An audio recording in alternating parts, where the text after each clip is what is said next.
Welcome everybody to the sixth webinar for 2018. Today is Monday the 30th of July, and this month we're talking about Unit 6, which I know Dwayne has just finished, but hopefully I could pull out a few key threads for you all. Amy, you might have done this. Lisa, you would have done it, but I hope there's some new ideas and explanations that come out of tonight's webinar for you. Feel free to unmute yourself and keep the video going, and also to ask any questions. I can't see if there's anyone asking questions, so just interrupt me, or at times I'll just stop and say, are there any questions?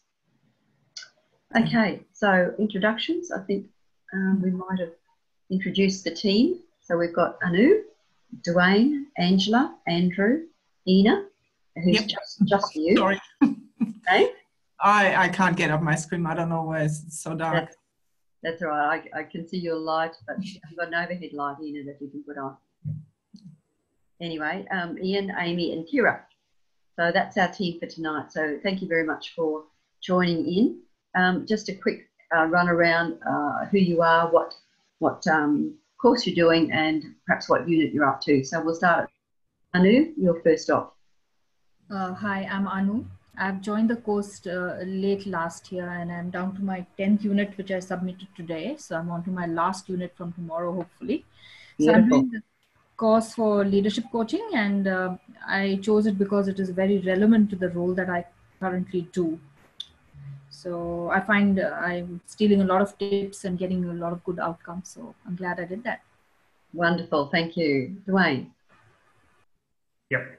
So, my name is Dwayne. I'm doing the course in professional coaching, and I started off thinking I just do innovation coaching, but I'm also leaning into career coaching, and a few opportunities have opened up where I work for doing that, so I'm going to exploit them if I can.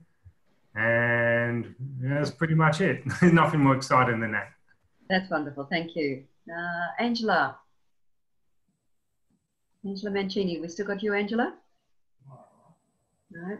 Okay. How about Andrew? Yeah, can you hear me? Yes. Excellent. So I'm Andrew. I joined the course, I think end of May, and I'm up to Unit 7, and I am currently doing leadership development, so writing and facilitating leadership development programs, and also coaching. So really enjoying the coaching program. So you're just up to your coach recordings, Andrew, so we'll need to get you started on that as soon as. If you have any trouble, give us a call and we'll walk you through what's entailed. Okay, Ina, cool. over to you. Sorry, did you say Ina? Yes, Ina. Oh, sorry, yeah. I'm Ina, and I started last month, I think. And yeah, I'm just looking to really hopefully work with young people, as I had 3 girls, and with realizing what all these young people are going through. Yeah, I just really want to try and facilitate a few things, I guess. For that younger group, which is admirable. Yeah, good on you. Ian. Yeah, hi, I'm Ian. I'm doing executive coaching, and I've got 1.5 units to go. So I've just got to do all my recordings and I'm done. And I want to have them finished by September. Do you think you'll get to the September workshop, Ian? I will be there. Yeah, I'm coming. Yeah, excellent. That's good. Lisa, we've just heard a little bit, but can you just... Yeah, hi, Lisa Mason. I, after a long executive career, accepted redundancy in October last year, and to have a retirement, and I guess I realised that I needed a little bit more, and so yeah, I had after a bit of looking at what I enjoyed, discovered that coaching was one of the things that gave me satisfaction. So I've been doing this course for a couple of months, and as said earlier, completed today. So I've got my small business idea ready and ready to go. Fantastic. And you know too that you can keep coming to the workshops if you wish when you graduate. There's no limit on how many workshops you can come to. So if you want to come to the September one in Sydney, please feel free. Thanks, Susan. Amy, over to you. What have you been doing since last October when we saw you in Brisbane? Well, I'm still on only Unit 3. So it's been a bit of a slow year in terms of getting the course done. But on the other side, I do have clients now, so I am actively coaching. So fantastic. So I've got about 5 clients now. So that's, that's the other side of it. But I am back into the study now, even though it's going slowly, but, I'll get there eventually. Yeah, and that's what tends to happen. As soon as somebody knows you're coaching or studying coaching, they say, oh, come and coach me. And you get caught up in that. Yeah, good on you. I look forward to seeing you again in September. Yes, me too. And Kira, where are you, Kira? Hi, I'm here. I've got my video turned off, sorry. That's all right.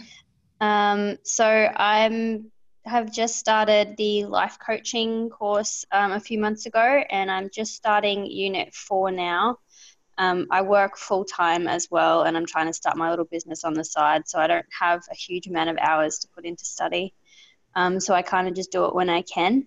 I've completed an NLP practitioner's course in November, and so I'm a qualified practitioner there, and I've got a couple of clients that I help as well. And so I'm just looking to add an extra modality to my little business, and so that's what this life coaching will do. And eventually I'd like to expand and then move into executive coaching as well. But this is kind of just a starting point for me for now.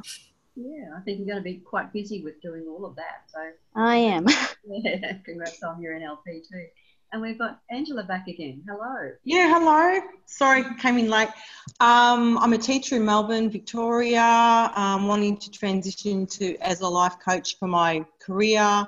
I've actually had 2 people at work ask me to coach them, so I'm going to do that. They asked me to charge them, and I didn't feel comfortable, and I said, wait till I'm qualified and then I'll charge you. So I'm doing it as a voluntary kind of thing, but I said I want the practice, so I'm keen to do that. That's a good idea. If you're looking for ICF credentialing, you can do 25 hours of pro bono. But remember, can I count those hours? Can I, Susan? Yeah, you can. Okay. Remember to get their permission and their details so that you put it on that logged sheet, because ICF will contact them to verify that you've been coaching them. Okay. Oh, thanks for that advice. Thank you. Yeah, so I'd get a permission slip in writing, but just so you can have it for them to verify. Okay. Great. Have I missed anybody? Okay. All right. Thank you very much for joining us tonight. Lovely to see you all. So tonight we're looking at Unit 6, but I want to pull out 2 particular areas. One is communication, which is always so important in our life and our work, let alone in our coaching. But then also look at the coaching skills and delve into those a little bit more. And then I want to leave you at the end of the webinar with some questions for yourself, which I will hope you will contemplate and reflect on, and perhaps send back some responses to me.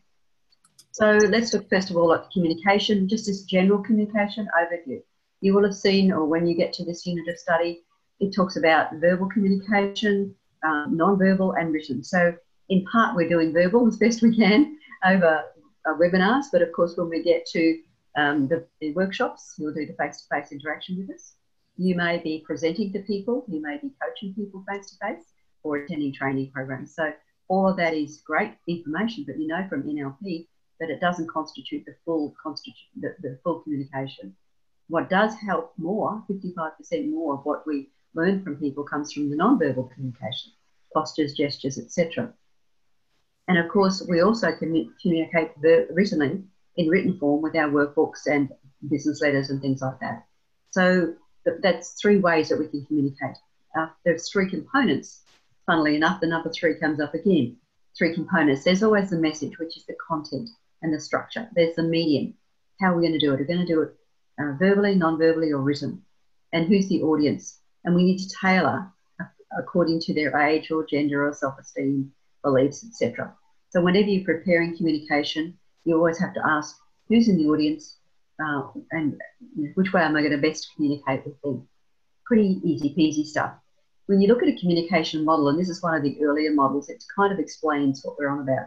So you've got a message, okay, and you've got a receiver who receives the message, but in between there's this level of interference.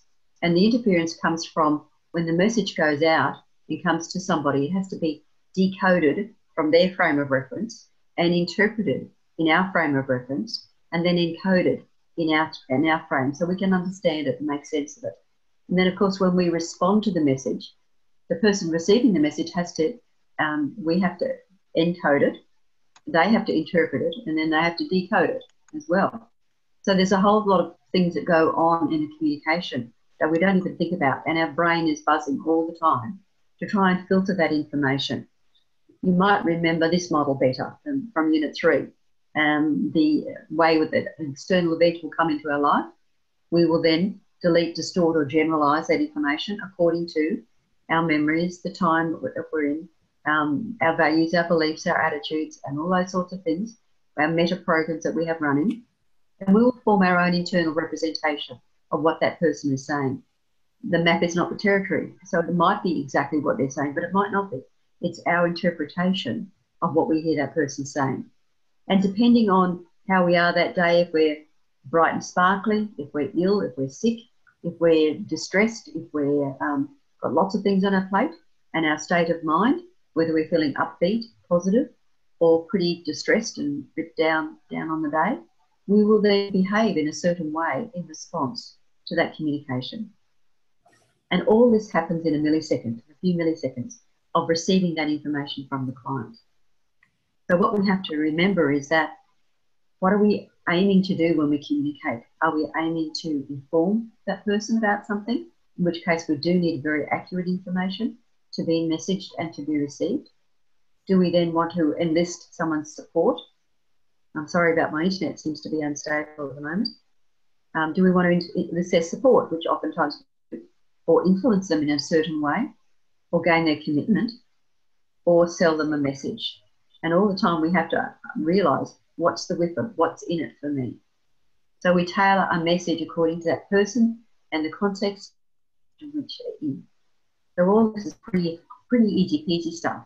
But what we're going to talk about in a moment in relation to coaching skills is about how we actively and reflectively listen, how we ask those powerful questions, and how we summarise to make sure that the message is getting across the way we want it to be messaged and how people are interpreting that message. So, and we know there are some barriers to communication, and there always are. One of the things that I particularly want to talk to you guys about is that when you're having a coaching session with a client, what I'd like you to do is to not sit across the table from someone, but sit at a right angle to that person. So at a corner of the table, because immediately you sit across from someone, it could present as a barrier when you're doing face-to-face. You know, you need to look at them or look away, look at them, look away. But it's easier if you can position yourself so that there's a space there for you both to have free look. And the way to do that is to sit at a right angle to them on a corner so that they can freely look across the table, and so can you. And then you can glance at them and glance away, because it could be a barrier to your communication. Now, the other barriers that could exist in communication are things like different backgrounds, experiences, personality styles, ways of perceiving the world.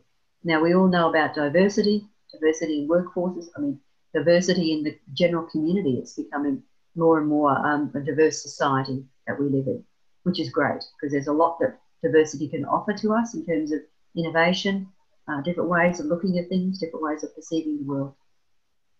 So are there any questions or any comments on anything I've said so far that's pretty general communication techniques? Okay, I'll keep on going. I want to just talk about assertive communication and how we can become more assertive. That's the second part of it, because as a coach, we do want to influence, we do want to sell a message, we do want to get across our presence. At the same time, we want to instill confidence in the client and have them become assertive as well. And it's a matter of not being very passive in our approach or aggressive in our approach, because they're the two extremes that we don't want, because they come from an irrational, emotional base. What we want to do is be calm, be assured, be rational, be on task, be focused, and so that we can be assertive in our communication. And assertive communication comes from a base of knowing yourself, knowing and being confident about yourself and who you are and how you present. And it's a non-emotional base. If you find yourself getting emotional with clients or with their issues, you need to stop the coaching session, calm yourself down, calm them down, go and grab a drink of water, just go outside for a quick break and wait. And something like possibly 20 minutes.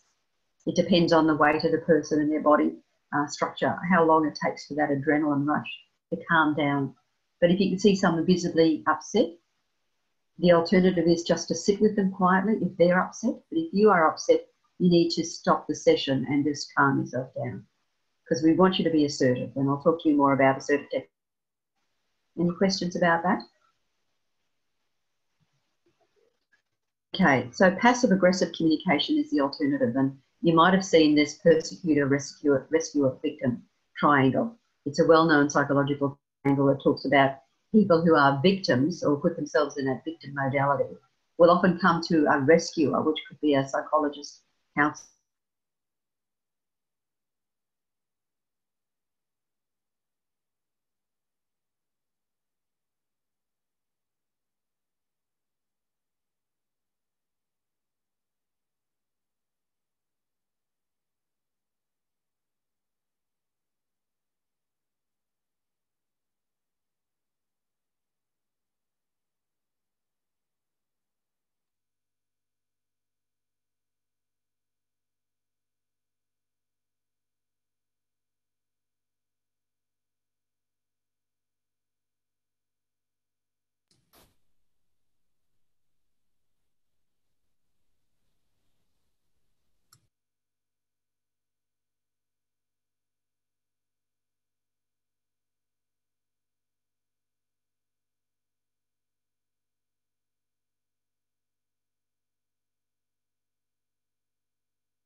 Hi, can you hear me?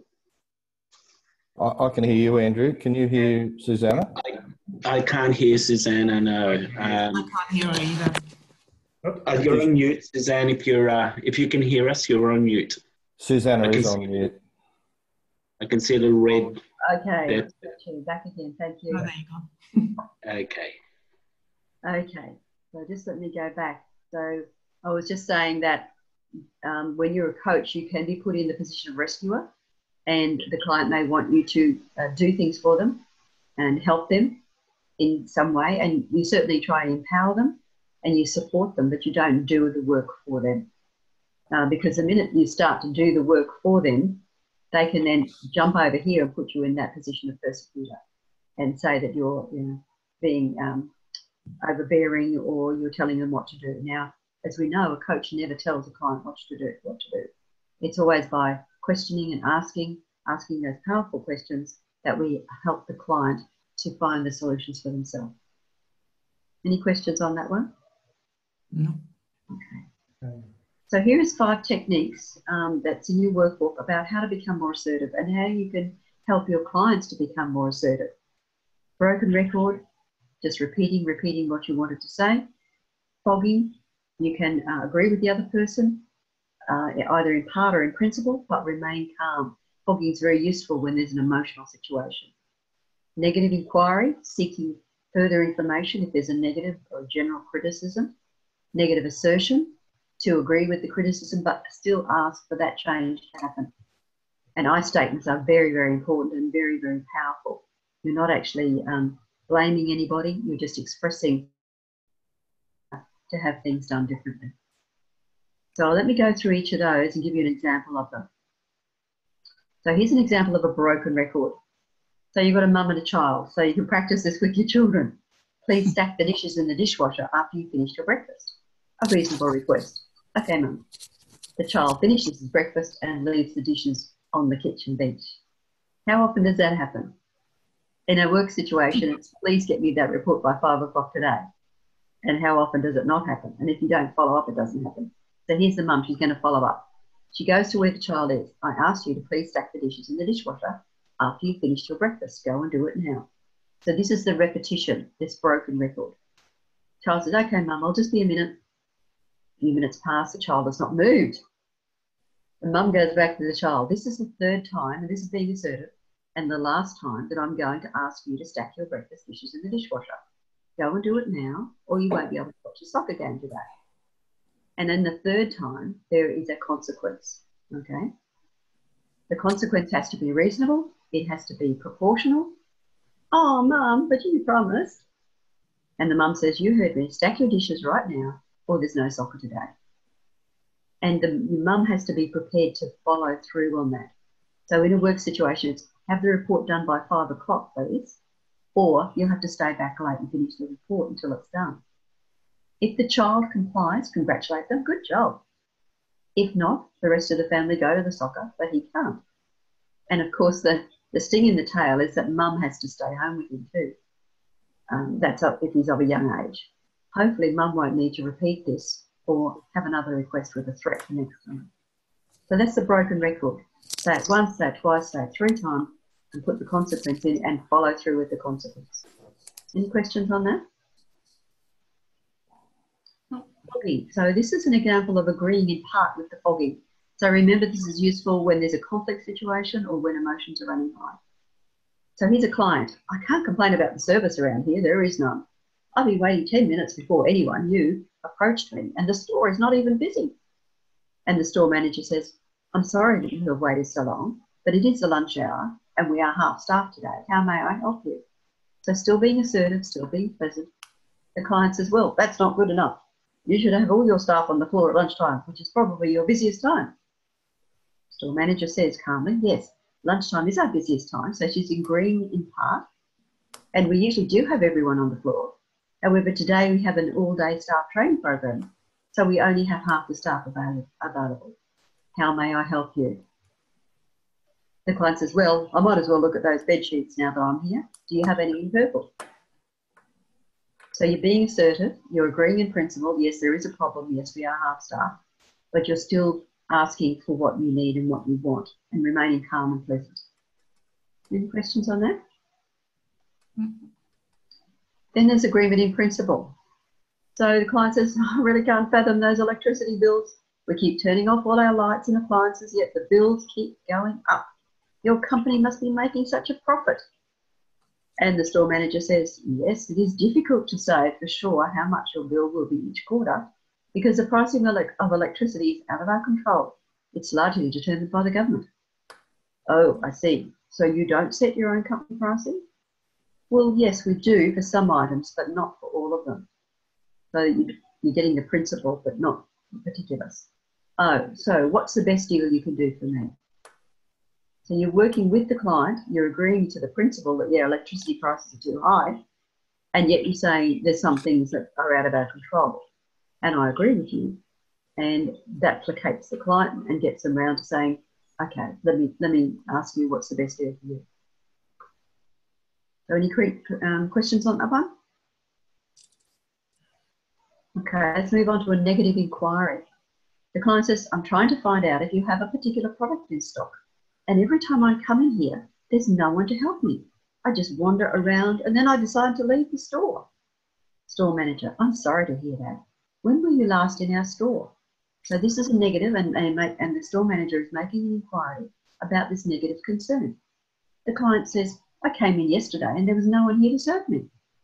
So that's telling the store manager some details. The store manager, was someone at the register as you entered the store? Making an inquiry again. No, I came in by the back door. There's never anyone in that part of the store. Finding out more detail. Store manager, perhaps you could come in the front door next time. Let me show you where you can park. So helping all the time, dealing with the negative situation and turning it around to a positive. Any questions? Negative assertion. This technique is useful when there is a valid criticism and yet you still need that person to do something different. Customer, I can't find my brand of honey on the shelves. Where is it? It's never there. Store manager, I'm sorry your brand is not on the shelves. Unfortunately, that brand of honey has been discontinued. This is our replacement brand, shows the product. It tastes just as good. I've tried it myself. Discontinued, but I want my brand of honey, not these substitutes. They never taste the same. This brand's no good. I want my old brand. Surely you can get it from somewhere. Sorry, it's no longer available. You need to buy this brand. Why don't you try it? And if you don't like it, just bring it back tomorrow and I'll refund your money. You need to buy this brand. All right, I'll do that. But you'd better be right. It had better taste the same. It will, I can assure you of that. So we've got a negative there that's turned around into a positive with a buyback promise. So the store manager's still being assertive, still being calm, still getting the client, or the customer in this case, what they need and want. Any questions on that? And the final one is very powerful. So I statements are useful when they tell the other person exactly how you feel and what you want them to do differently. So it's a statement from you. When you describe the behaviour, for example, when you cut me off midstream when I'm having a conversation with you, I feel angry, annoyed, confused, upset, because describe the effect of the behaviour on you. I feel that you don't care what I'm saying, don't listen to what I'm saying, and are not concerned about what's important to me. And what I would like you to do instead is, I'd like you to wait till I finish saying what I have to say and then have a comment and a question for me. So here's some examples. Turn the television up so loud, the kids and I cannot hear ourselves talk at the dining room table. And what I want you to do is wait till after we finish dinner before turning on the TV. Another example. To say yes to me but do nothing, I feel angry because you don't respect me and what's going on for me right now. What I want you to do in future is stop what you're doing just for a few minutes and listen to me. Another example.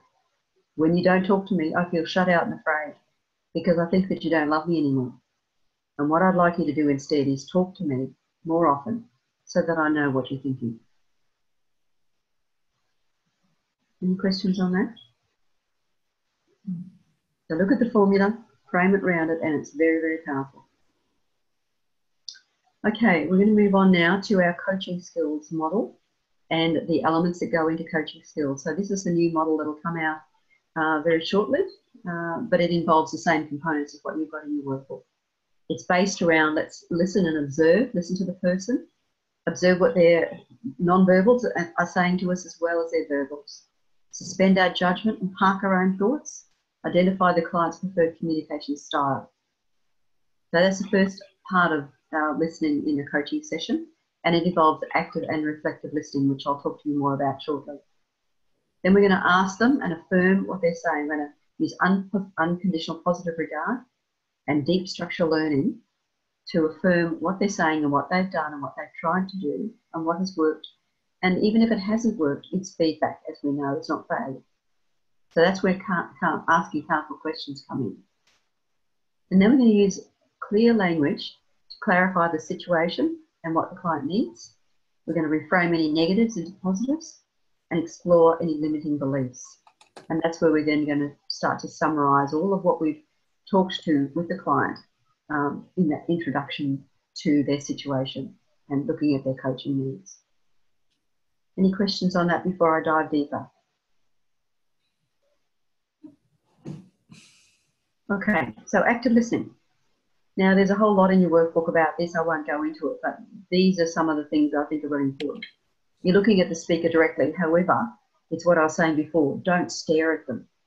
You've got to look at them and look away, and look back at them and look away. Give each other space to make sure you link with them, but make sure you give them space.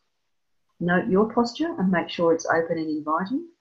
So uncross your legs, relax your arms, put your hands in your lap. And according to NLP, when you're matching, they will match you. And then you can start taking it further into the conversation. You're going to smile and use other facial expressions to affirm them and listen to what they're saying. You'll nod occasionally. And as the conversation progresses, you'll observe their body language for signs of any disagreement or anxiety or anger.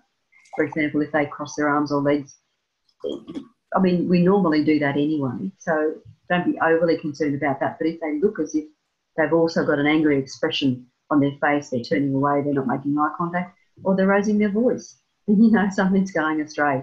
You have lost your rapport with them and you need to get that back.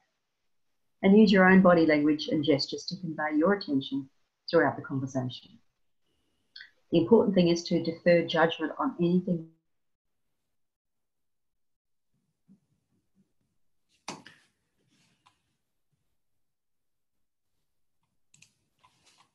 Five minutes, it might take them 10 minutes. And when they come up for a breath of air, that's when you start affirming them. And then, you know, when they finish their story, you can start going into the next part of it, which is reflective listening. Now, along the way, we'll be reflecting back what they say, because it's pretty nigh impossible to listen to a 5-minute conversation and then reflect it all back. So you're probably looking for a minute of conversation and an opportunity to reflect that back, as Lisa tested when we did our last workshop. So by reflecting back, you affirm what the client is saying and that you'll be listening to them. And it's like a holding a mirror up to their story. And you may be the first person that has listened to them, really, really listened to them. And when you do the executive coaching, you'll find that a lot of those executives, for the first time, have had someone just give them an hour to listen to them.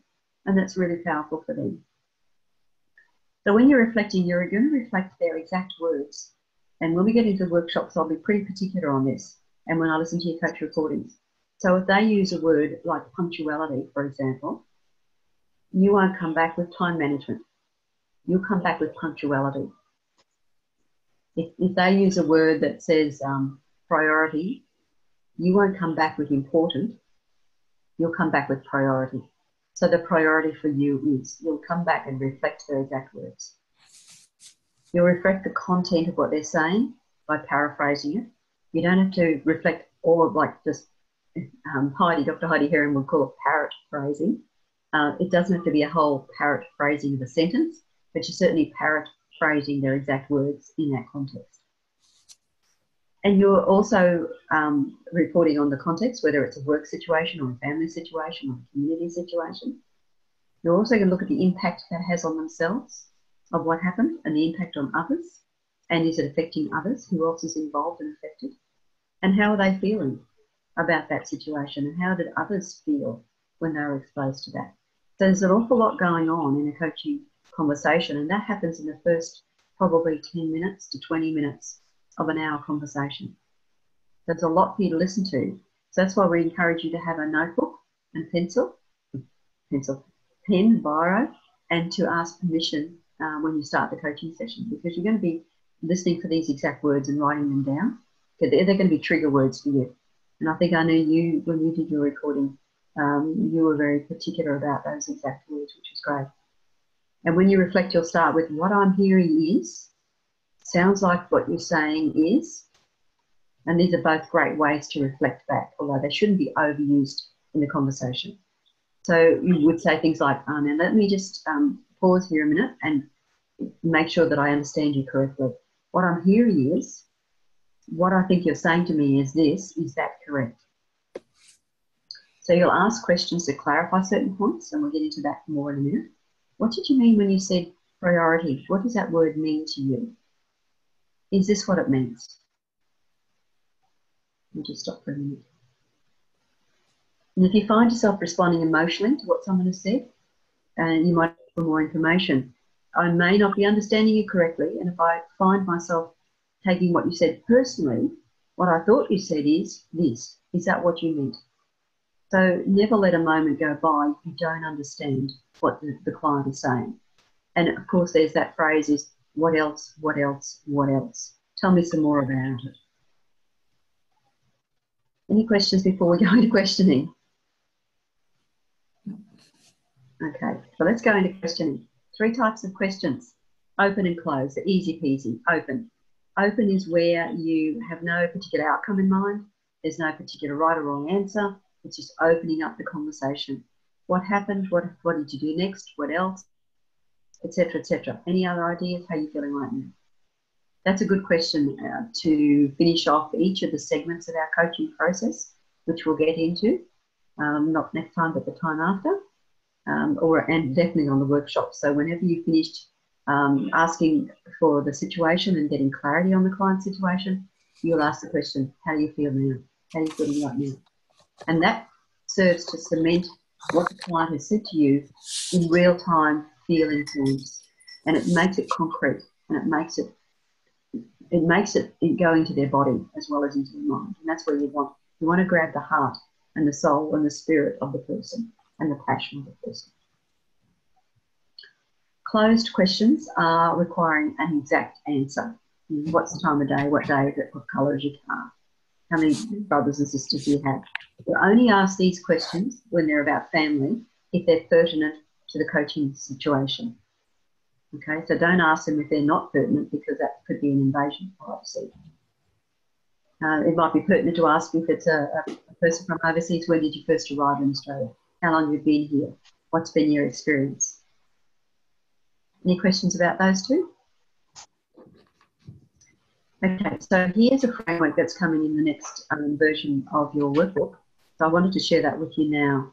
When do you use open questions? When do you use closed questions? And when do you use powerful questions? So when you're starting a conversation, it's often open questions. How may I help you today? What's the most important thing we should be talking about? What is it you're really looking for? Tell me about what's currently happening for you. What makes you feel that it might be time for a change? And how big a change are you looking for? All those are open questions, and they're very good starter questions for any coaching conversation. Secondly is you want to then gain some clarity and some understanding, and you use closed questions to do that. So I guess how big a change you're looking for could be quantified if you wanted to scale of 1 to 10.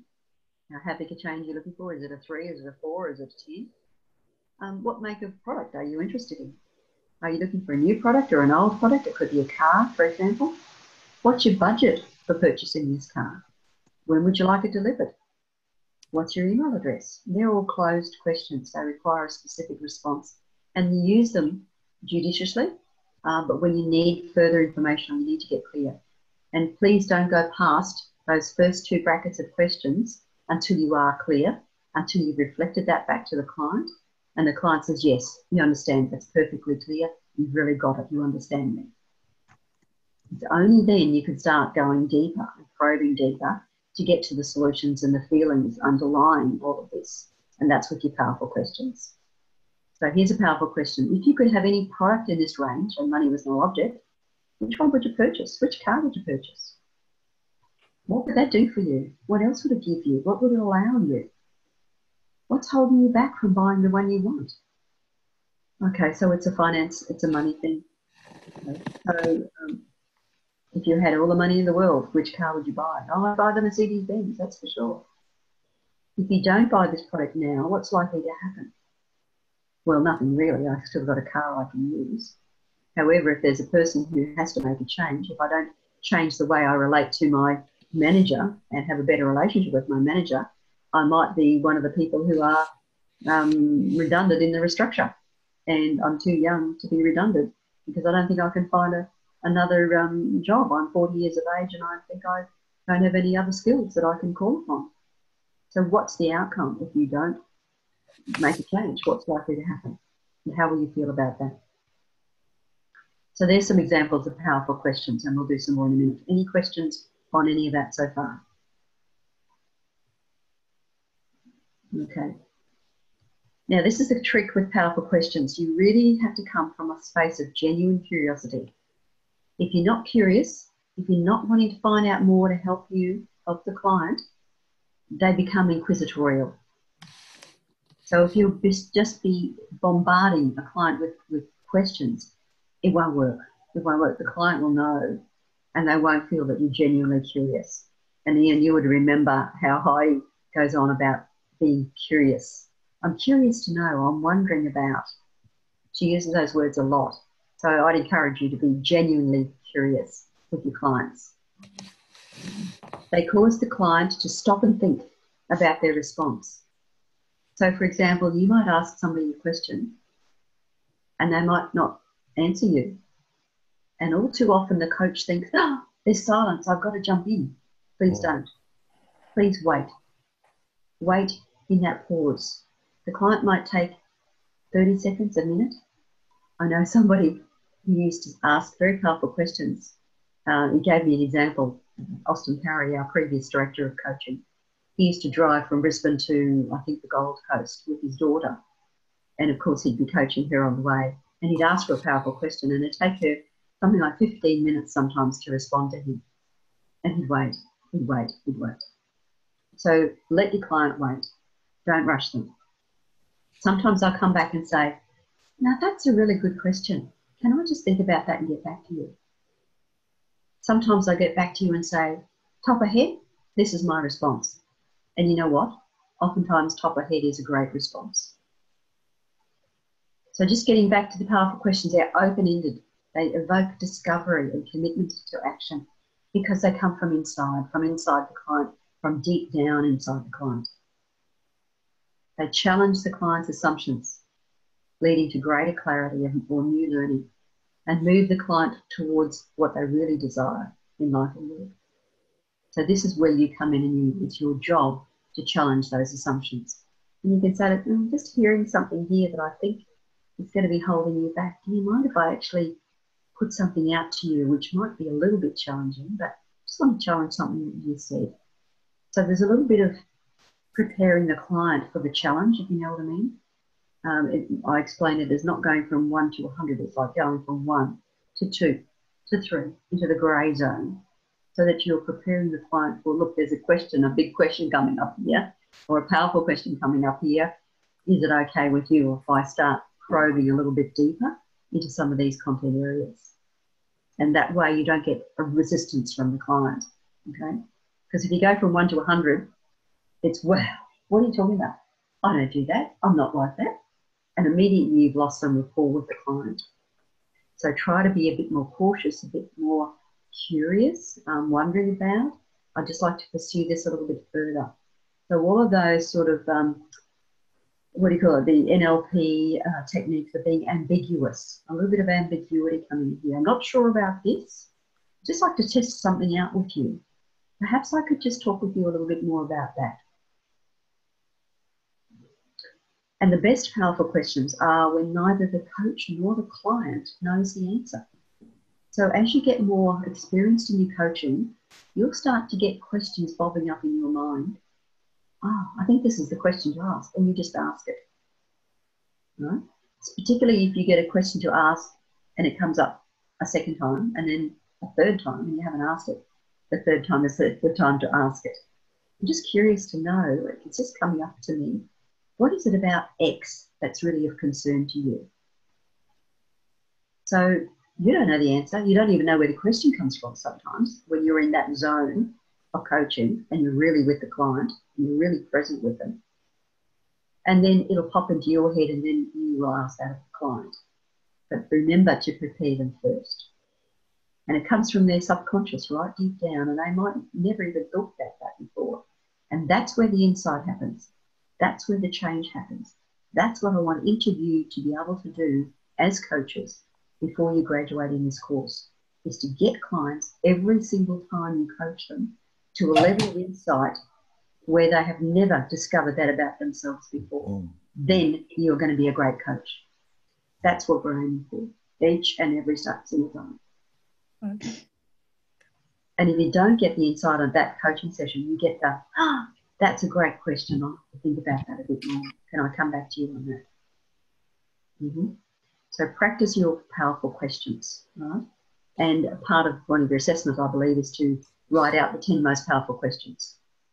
I'm going to perhaps, if there's any questions about that before I go on. Just one of the things that happened from after last year's conference was if you don't, for me anyway, I've discovered if you don't create the right relationship and you ask the powerful questions too early, you'll either get resistance, reluctance or resentment. Yeah. But if you wait till the relationship's strong, you get the ahas and the that's a great question, I'd love to think about that more or whatever. So you get much better response. Yes, good point. Because you're probably about at the 30-minute mark into an hour session at that stage. And you've done the original, let's look at the situation and let's look at any where you want to be and any barriers perhaps to getting there, any other concerns that might be getting in the way, any interference. And then, as I say, if you put those preparedness type of statements in front of your powerful questions, then that's less likely to get the resistance. Yeah, good point about Preserving the relationship is everything in a coaching relationship. If you have to back down, if you have to backtrack, if you have to let it go, then let it go to preserve the relationship with the client. It's really, really important, because once you lose that trust, it's gone, and that client may never come back. And that client may tell 10 or 20 of their friends, oh, this guy is too hard to work with. I don't want to go in anymore, or her. So you really don't want to lose the trust of the client above all. So here's some interesting, powerful questions that are pretty easy peasy for people to understand. Question 1, what do you want? What do you want in life? What do you want in work? What is it what you want to achieve? What do you need? What do you need in life? What do you need in work? What do you need to achieve? 2 different questions, 2 different sets of answers, and different responses according to who you are in your stage of life, your stage of family, your stage of children, etc. They're fairly easy questions to ask. What's holding you back may also be an easy-ish question to ask. What's holding you back from getting a new Ferrari? What's holding you back from selling your house and going overseas and travelling? 4th question gets a bit harder. What is it costing you to continue holding back? What is it costing you to continue holding back on your dream of travelling to Europe? Well, it's costing me stress at night and anxiety, and my health is deteriorating, and I'm really not doing as well as I might at work. Then you get those sort of responses. Then you know they're really constraining themselves, and you need to look at how they constrain themselves and whether they're rational constraints, valid constraints, logical constraints, or irrational constraints. And who else is involved? And what's the effect and the impact if they don't hold themselves back?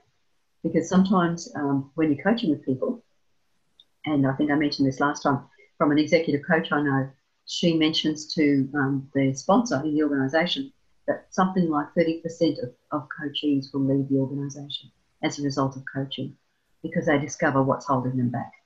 What's holding them back in this organisation is the lack of, I don't know, maybe trust or opportunity or promotion or something like that. And so that is why too. Number 5, how will things be in 3, 6, 12 months' time if you don't do anything about your current situation? Well, I'll still be here, same old, you know, I'll be okay. Or it could be, look, I will have left my work by then, or I will have left my wife by then, or my children would have left home, and that'll be a completely different ballgame. You don't know the answer to that question. They probably hadn't thought that through. This is an interesting one. Someone asked me this the other day. What does success look like for you? What does success mean to you? When you're successful, what does that mean? What does that look like for you? Good question. Different answer for everybody. No right or wrong. And what's the most meaningful action you could take right now? Now, I'd suggest to you, you're taking a meaningful action right now by being here on this webinar, because you can listen to the recording, but if you want to ask a question or have a comment or make a statement of some sort, you can do that right here and now. So there are 7 powerful questions. I don't mind if you use them in your 10 questions assessment. And there are other examples in the workbook as well, and particularly by the lady called Susan Scott, who's put out a wonderful book called Fierce Conversations, which I would encourage you all to read. I haven't quite finished it yet, Suzanne. You're not quite through that, Lisa? Okay. You're going to be a wild woman when No, but it's on my list. Yeah, that's right. That's good. Okay. So, any other comments or questions before we keep on going? Right. So here, I'm going to finish up tonight. I usually have a couple of scenarios, but I'm going to leave you with these self-reflection questions for yourself. And I would encourage you to go through these questions and write down immediate thoughts, responses, and then you can come back later and reflect or adjust if you wish to. But to get to know yourself a little bit better. Reflect on yourself and your own situation. How would you personally respond to these questions? And you can look at it from your self-view, from your work angle, from your career angle, from your family angle. And if you'd like, I'm quite happy to receive some responses and to communicate back with you. All right, well, that's going to be it for me for tonight. Thank you so much for everybody for being on the webinar. Our next one will be late August. We'll still be at 7 p.m. because we're still in Eastern Standard Time everywhere in the country. That matters. Anyway, have we got anyone from Perth here today? I think we do. Okay. Any last comments? Let me just go around and just ask for a comment or a feedback or anything that's on your mind just before we close tonight. So I'll start again with Anu. You were first on the mind tonight.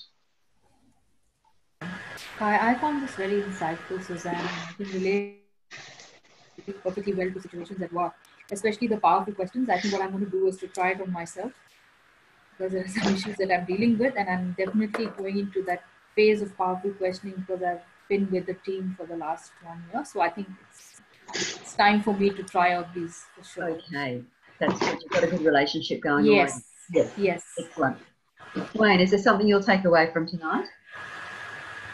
Apart from some of the extra assertiveness techniques, and I have used one of them at work, which was kind of a funny response because it was with a very machismo sort of a guy. And when I said, it makes me feel, the word feel made him run. Got to be interested. The other thing is I've got a good book somewhere. I'll send it to you about 300 great questions to ask or something. Fantastic. Yeah, good. And I'll circulate that. Yeah, fantastic. Okay. Thank you.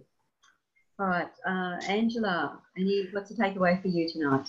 I actually had a question about that book you mentioned. What was the title of it and the author? Fierce Conversations. Sorry, I can't hear you. Fierce Oh, yes. Conversations. Mm-hmm. Susan Scott. Okay, thanks for that. And I think the reference is in the workbook as well. Thanks, Ta. Andrew, comments from you? Yeah, no, good. I love the questions. I think it's a constant reminder that it's at the heart of good coaching is the questions that we ask rather than us trying to always think that we're the clever ones and the smart ones that have all the answers. And my two favourite words that I have to say to my brain is shut up and ask. There you go. It's good. Well, I hope you're actually getting your coaching toolkit together with all the models and the surveys and the little things like this that you'll have at your fingertips when you're coaching anybody. And you can just sort of flip over and, oh, there you go. There's a list of questions that I might want to pull from. Good. Yeah. Thank you. Ina, how are you going? Yeah, I really think the listening is obviously one of the most important things in order to really understand where they're at and, yeah, being able to do that. Great. Ian, how are you going? Good. Yeah, just one thing that you kind of clarified tonight about having genuine curiosity and not just trying to sound inquisitive.